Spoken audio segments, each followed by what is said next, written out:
প্রিয় ফেসবুক ব্যবহারকারী বন্ধুগণ, প্রিয় দেশবাসী, আসসালামু আলাইকুম। আপনাদেরকে কিছু কথা অবগত করার জন্য ভিডিওটি করা হলো। আপনারা প্রত্যেকেই আমার ভিডিওটি দয়া করে ফলো করবেন। আপনারা সকলেই জানেন যে আমরা বাংলাদেশে ৪৫,৮৭০ জন গ্রাম পুলিশ সদস্য আছি, যাদের বেতন খুব কম ৬,৫০০ টাকা। ৬,৫০০ টাকা দিয়ে সারা মাস ডিউটি করতে হয় এবং এই ৬,৫০০ টাকা দিয়েই পরিবারের সদস্যদের মুখে ডাল ভাত তুলে দিতে হয়, ছেলেমেয়ের লেখাপড়া করাতে হয়, বৃদ্ধ পিতামাতার অসুস্থ হলে চিকিৎসা করাতে হয়। সেটা কি বর্তমান বাজারে সম্ভব? আপনারাই বলুন। অথচ একজন মানুষের শ্রম আইন অনুযায়ী বেতন ধরতে গেলে তাকে ১২,৫০০ টাকা বেতন দিতে হচ্ছে বাংলাদেশের শ্রম আইনে, আর সরকারি আইনে বেতন দিতে গেলে ২০,১০০ টাকা সর্বনিম্ন বেতন দেয়া কথা। সেই জায়গায় সরকারি পোশাক গায়ে দিয়ে আমরা ২৪ ঘন্টা দায়িত্ব পালন করার পরেও সকলেই জানে আমরা সরকারি লোক, কিন্তু আমাদের বেতন ৬,৫০০ টাকা। এরই ধারাবাহিকতায় আমরা আমাদের বেতন বৈষম্য থেকে মুক্তি পাওয়ার জন্য আমরা ১৪ই আগস্ট ঢাকাতে আন্দোলন করি। সেই আন্দোলনের পরিপ্রেক্ষিতে ১৮ই আগস্ট স্থানীয় সরকারের যুগ্ম সচিব মহোদয় তিনি আমাদেরকে আশ্বাস দেয়, কথা দেয়, তোমরা বাড়ি ফিরে যাও, তোমাদের বিষয়গুলো আমরা দেখছি, তোমরা যেন ডাল ভাত খেয়ে বাঁচতে পারো সেই ব্যবস্থা করে দিচ্ছি। কিন্তু দুঃখজনক ব্যাপার, ৩ মাস পেরিয়ে ৪ মাস চলার পথে আমাদের কোনো ব্যবস্থা না করায় আমাদের পিঠ দেয়ালে ঠেকে গেছে। আমরা আবারও সিদ্ধান্ত নিতে বাধ্য হয়েছি, আমরা ডিসেম্বর মাসের ৮ তারিখে ঢাকায় সমবেত হব। এই বিষয়টি আমি ফেসবুকে পোস্ট করি।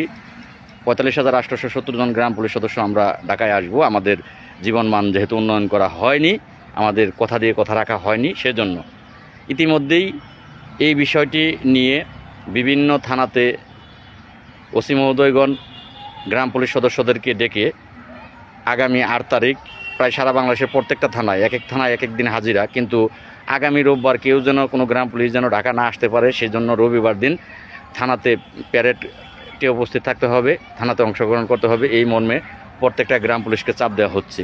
এটাই কি তাহলে স্বাধীন বাংলাদেশ? নিজের স্বাধীনতা, নিজের অধিকার আদায়ের জন্য কথা বলা যাবে না, কথা বললেই গ্রেপ্তার, কথা বললেই আমি এখন খুব ভয়ের মধ্যেই আছি। আমাকে হয়তোবা যে কোনো মুহূর্তেই তুলে নেওয়া হতে পারে, আমাকে যে কোনো মুহূর্তেই হয়তোবা তুলে নেওয়া হতে পারে।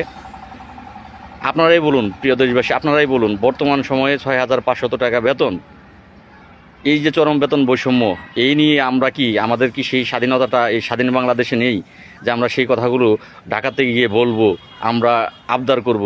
সেই অধিকার নেই। আজকে আমাকে থামানোর চেষ্টা করা হচ্ছে। একজন লাল মিয়াকে না হয় আপনারা থামাবেন, হাজারটা লাল মিয়াকে আপনারা কিভাবে থামাবেন? আপনাদের কাছ থেকেই আমরা শিখেছি অধিকার আদায় করে নিতে হয়। সেটা বৈষম্য বিরোধী কোটা সংস্কার আন্দোলন, তার মাধ্যম দিয়ে ছাত্রদের কাছ থেকে আমরা শিখেছি। আবু সাইদের রক্তের বিনিময়ে এদেশ দ্বিতীয়বার স্বাধীন হয়েছে, এটা আমরা সকলেই জানি।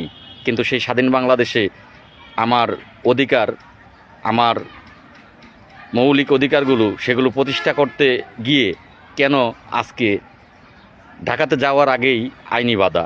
আমরা তো এখনও ঢাকা যাইনি, ৮ তারিখে যাব, সেইটাও আমরা কোনো কাগজপত্র কিন্তু লিখিত জমা দেইনি, এখন পর্যন্ত আমরা জমা দেইনি। আমরা জমা দেব, তার আগেই কেন আমাদেরকে আইনিভাবে বাধা দেওয়া হচ্ছে? আন্দোলন করা, অধিকার আদায়ের জন্য ঢাকা প্রেস ক্লাবের সামনে যাওয়া, এইটা কি আইনগতভাবে কোনো নিষেধ আছে কি না?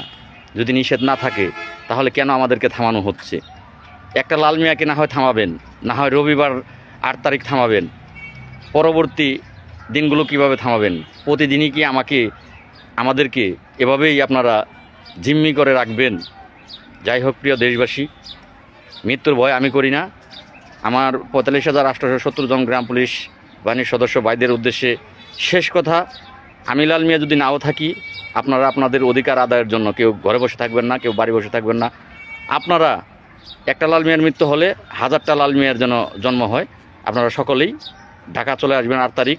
৮ তারিখ যদি আমাদের বাধাগ্রস্ত করা হয়, পরবর্তী আমরা তারিখ নির্ধারণ করব এবং পরবর্তী তারিখে অবশ্যই আমরা ঢাকা যাব। আমাদের অধিকার যতক্ষণ পর্যন্ত ফিরিয়ে না দেওয়া হবে। ধন্যবাদ সকলকে।